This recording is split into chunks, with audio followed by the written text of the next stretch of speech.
Well, here's another HorrorVision. So hey kids, do you guys have mommies? Well, I do. But certainly isn't this. Certainly it's not in this movie. Today we're going to be looking at, and that's a joke, I'm sorry guys, it's probably a bad one, but we're going to be looking at the 1932 horror universal classic by Carl Freund, none other than The Mummy of 1932.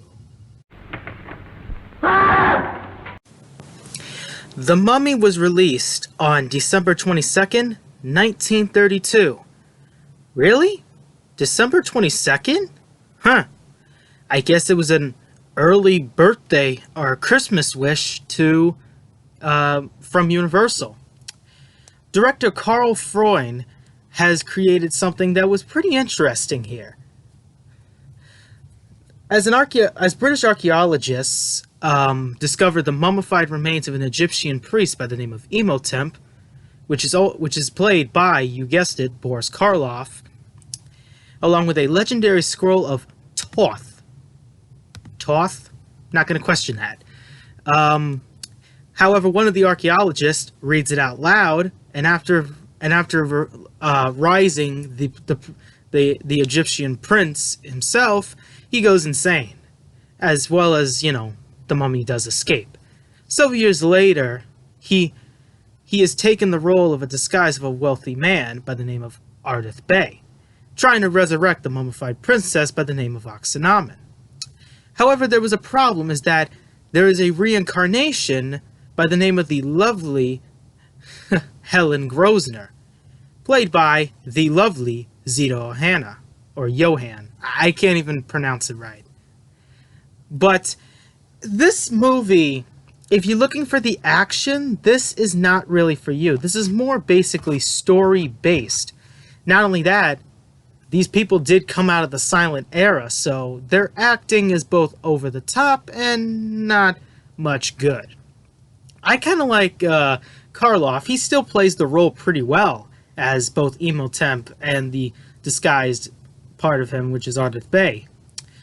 Zita Johann herself, I like her regular roles when she's playing like a regular person, but when she plays the hypnotized roles, she feels like she's just taking a nap. So, yeah, that's not really a good acting choice, but her regular roles are fine.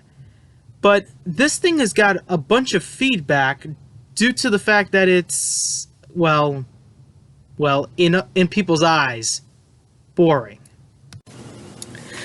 And I can understand why. The type of boring aspect is because nobody wants to literally look at a story. They want to see at least a little bit of action. And that's kind of like what the modern genre back then has never looked at.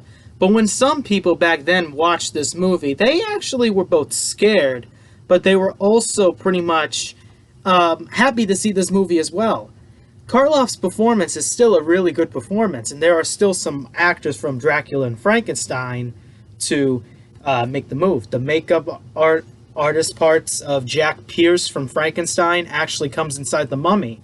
So there is some type of happiness, and like I said, Zita Johann's regular acting is not that bad. It's basically any type of regular acting. She does a pretty good job of it, and I mean, like I said, her overacting is just her being hypnotized by Imhotep, and that's what literally just kills the movie alone. That literally kills the movie. But I still enjoyed this movie nonetheless. It's still a decent movie nonetheless. The favorite scenes is basically well, we'll get to that sooner or later. But it still has a really good rating, and it still, I think, is a horror classic in Universal's eyes.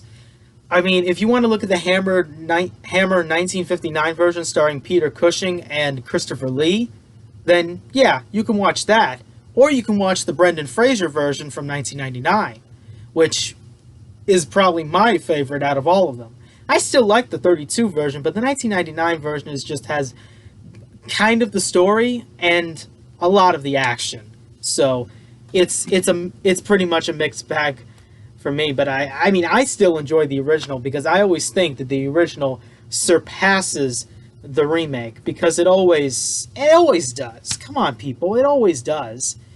Even though a remake can actually surpass the original in some way, still I'd rather prefer the original. But there is still a lot of charm to the original that I think that Universal should really take a liking to if they're going to be talking about their next Mummy movie. Oh yeah, buddies, I heard that right. Go check it out.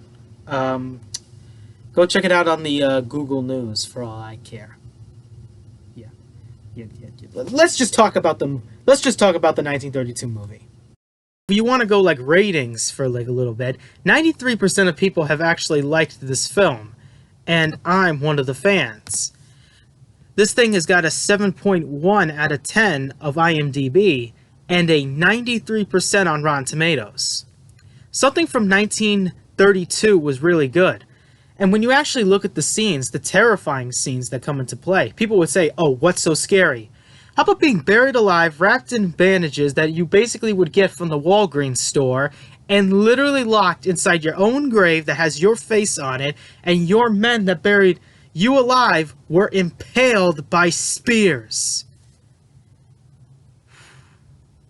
Man. That is what brings it to the map. Not only that, it's a mummy. Yeah, sure. We got a mummy when we started with the mummy's hand, but it definitely was not Emotep. It was by the name of Karis, which I digress on because I am not going to be talking about that one. I'll talk about that one later on the track, but not on this year's HorrorVision. But Karl Freund did a pretty good job being as the director and bringing out, I think, two of the best, Boris Karloff and Zita Johann. Zita Johann, in my opinion, if she can find a really great direction in movies, I know that she's not here today, but if she did have a good role in movies back then, she could play some horror monsters herself. She could play, I don't know, Daughter of Dracula, maybe? I mean, she's Hungarian as well, just like Bela Lugosi. So, it could fit. Only time will tell.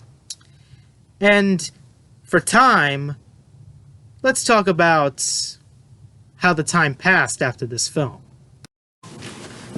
Like I said, the Mummy's Hand took place, I think, like a few years after the 1932 version was released. They've recycled the clips from the original.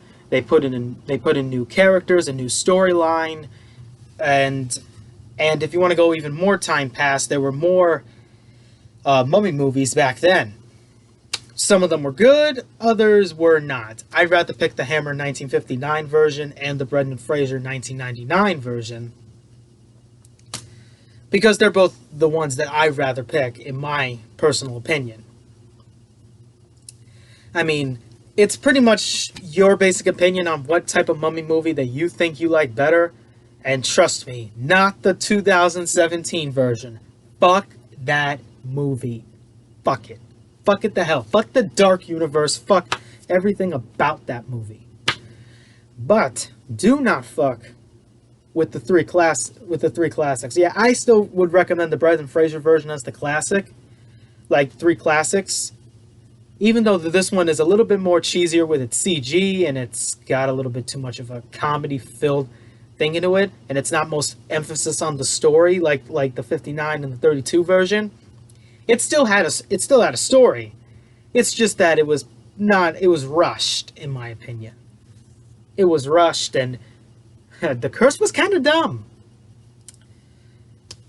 But this movie is still a classic in many people's eyes, including mine. So 93% of the population love this movie. So anybody who says that this thing is a boring shell compared to Frankenstein, here's the thing. When did you ever hear in, like, minus the sequels, did Frankenstein ever talk? Yeah. Karloff never had a speaking role in horror movies until he reached The Mummy. And his dialogue, I mean, he's a British actor.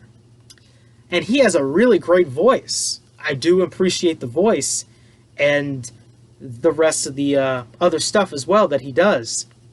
Now, there were some deleted scenes through this picture that I am actually going to show you. Some of them are flashback scenes, probably from the time where Grosvenor came to Imhotep's lair and looked at this smoking pool of dreams, whatever you want to call that thing. But it also can go through the mirror scene that was deleted after, I think, Grosvenor woke up wearing the Egyptian outfit of Akhenaten. And that mirror scene could lead to, like, time traveling back when Grosvenor's, like, I would say, ancestors came along. It's a bizarre take here, and then, I mean, I'm going to be showing you these deleted scenes after I'm done talking. But I'll tell you one thing is that this movie is a classic. If you don't appreciate watching this, like, at all, and you want a little bit of action, you could look at the 1959 version or the 1999 version. If you can find a DVD box set, or if you can find it online, then watch that here. I will stick to all three of them because they're all classics in my opinion, but the main one is the 1932 version, because if you didn't have Boris Karloff's 1932 Mummy, you wouldn't have the Hammer version, and you wouldn't have the remake version starring Brendan Fraser. So, I hope you guys enjoyed this episode of HorrorVision. Tune in tomorrow, and it's going to be one big howl.